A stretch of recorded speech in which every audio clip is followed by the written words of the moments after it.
What if America and Europe turn from allies to enemies? Unfortunately, when I look at Europe today, it's sometimes not so clear what happened to some of the Cold War's winners. J.D. Vance, Munich Security Conference. The vice president gave a 20-minute speech at the event in February. 450 stunned European diplomats were in the room. He wasn't talking about Russia or China. He was attacking Europe itself. First, he slammed immigration policies. The greatest threat in Europe is that you've had the leaders of the West decide that they should send millions and millions of unvetted foreign migrants into their countries. Then he went after Europe's war on populism. He condemned efforts to isolate Germany's far-right AfD. He criticized the campaign to quarantine France's Marine Le Pen. If you're running in fear of your own voters, there is nothing America can do for you. The diplomats sat in stunned silence.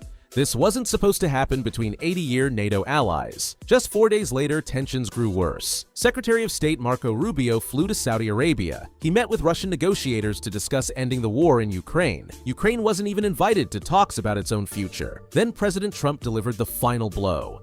He called President Zelensky a dictator on live TV. He backed Russia's demand for Ukrainian elections before any peace talks. That would force Ukraine to lift martial law while still at war. European leaders were distraught. They realized they could no longer count on their biggest ally. President Emmanuel Macron called an emergency summit in Paris. Germany's Olaf Scholz and Italy's Giorgia Meloni joined him. They tried to project unity, but the meeting only highlighted how weak Europe truly was. Without American support, Europe would need an additional 300,000 troops. Most European countries spend barely 2% of GDP on defense. The US spends 3.4% and provides the backbone of NATO's firepower. For decades, Europe believed major wars were over. Now that peace is under threat, it finds itself exposed. France can field just 200 combat-ready tanks. Only 30% of Germany's tanks are operational. The transatlantic alliance appears to be in terminal crisis. If it ruptures, the world may return to the power politics of the 1930s.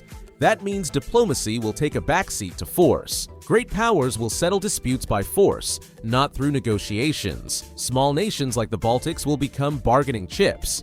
Worse, they could become battlegrounds. The world will grow more dangerous, poorer, and more authoritarian.